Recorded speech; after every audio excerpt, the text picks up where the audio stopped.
How's it going, everyone? Want to talk about the end of an era for gaming. At least growing up, Game Informer as a magazine was a gigantic part of my childhood. I remember getting it every month, and it wasn't just a part of my childhood because GameStop would incessantly try to get you to sign up to their power-up rewards or whatever, the pro membership I think it was back in the day, whatever they were calling it. But man, they were wild with that, which we'll talk about. But Game Informer is shutting down after 33 years. All staff has been laid off in an unexpected closure, and I don't know what the sustainability of Game Informer was going to be for the long run as far as a magazine and everything like that, but they have had an online platform for a long time. But I think a lot of us remember Game Informer fondly because of us having a magazine subscription.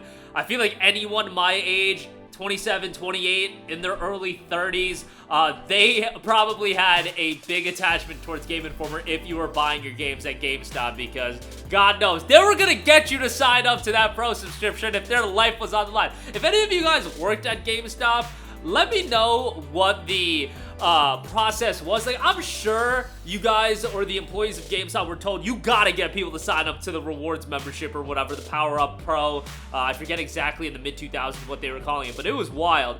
Game Informer, the longest running video games magazine in the United States, will shut down after 33 years of operation, the publication has announced. It noted, after 33 years, thrilling years of bringing you the latest news, reviews, and insights from the ever-evolving world of gaming, it is with a heavy heart that we announce the closure of Game Informer. From the early days of pixelated adventures to today's immersive virtual realms, we've been honored to share this incredible journey with you, our loyal readers. While our presses may stop, the passion for gaming that we've cultivated together will continue to live on. Thank you for being a part of our epic quest, and may your own gaming adventures never end. According to a Kotaku report, staff at the magazine were called into a meeting today with the parent company GameStop's vice president of human resources, in which they were told the publication was closing immediately and all staff would be laid off and begin receiving severance. At least one staff member was reportedly in the middle of a work trip when the team was told. The next and final issue of Game Informer will be issue number 367, and that'll be Dragon Age: The Veilguard. I still have a ton of my Game Informer magazines buried somewhere.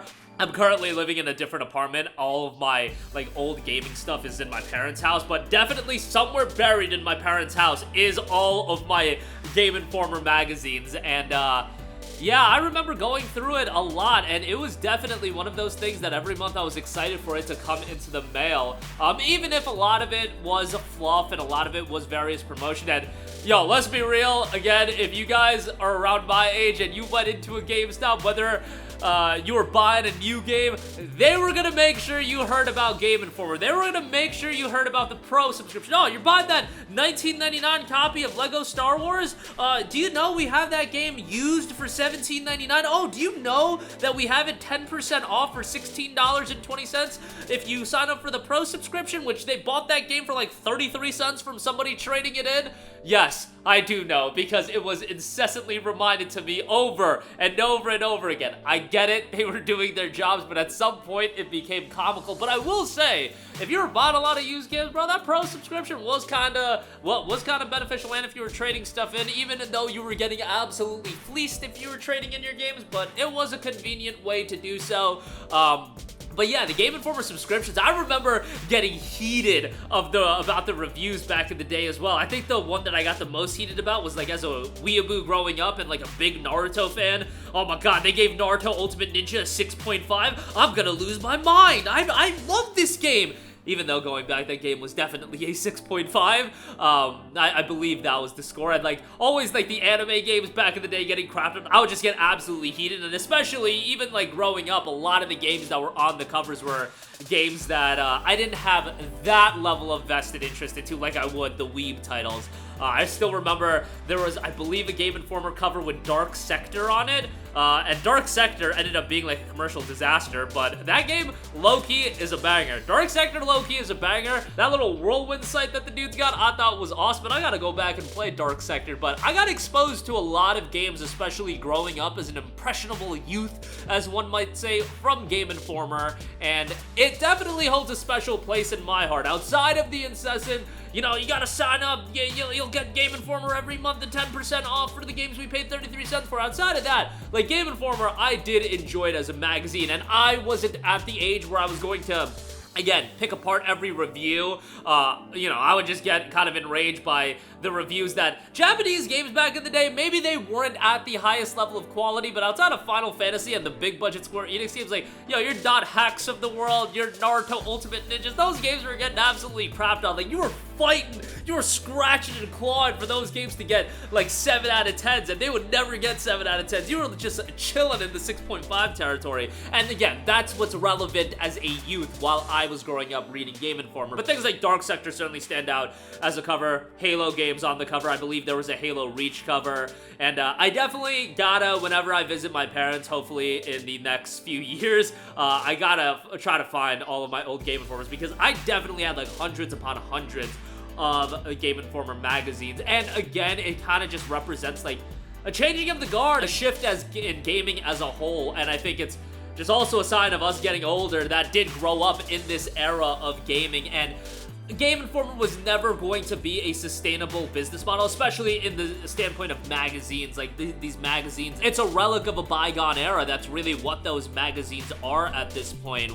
How do people consume their gaming content these days? It's via various websites. It's via content creators. You're talking Twitch streamers. You're talking YouTube content creators, schmucks like me, you guys are consuming content from us, so on and so forth. So Game Informer, it was never going to be something long-term viable. And when you look at it from GameStop standpoint, I mean, GameStop has been shifting their business model as far as what they offer as a business, and they need to evolve as well. It's still sad, and especially, jobs are being affected, and that's been one of the stories of gaming recently. Obviously, totally disconnected with what happened with Bungie and now Game Informer. Game Informer, I would imagine, is a relatively small team, but a huge part of my childhood and a huge part of a lot of other people's childhood, I do imagine Game Informer was. And if you did do any shopping at GameStop, y'all got inundated with the, you can save 10% off on Lego Star Wars The Clone Wars. Like, bro, it's $17.99 versus $20, and those stickers on those GameStop used games were an absolute abomination. Taking those stickers off was like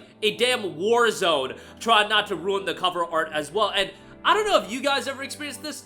Starting on a tangent about GameStop. At one point, my local GameStop was selling me games like for new games that were clearly opened, and they would take out a disc from their back, put it in this open case, and then put a little sticker over it to signify that it was new. I know some of you guys experienced this as well. That was like the craziest thing back in the day. I couldn't even believe that they get away with it. I don't know if it was a case of people were opening up the games and then playing the new release, or if it was a display copy and it was like the one copy they opened for a display. I don't know, but that stuff was wild to me back in the day as well. But that'll do it for me. Again, let me know your memories of Game Informer. I don't know if all of you guys had the same fond remembrance or the attachment to Game Informer that I did. I would imagine it varies from person to person. If you grew up in the States, especially going to GameStop regularly, I feel like it was a part of everybody's childhood. But yeah, end of an era as far as that's concerned. But let me know your thoughts down below, and our condolences to everybody that was affected as far as this staff. Hopefully they'll be taken care of. But your thoughts down below. Thank you for watching, and goodbye.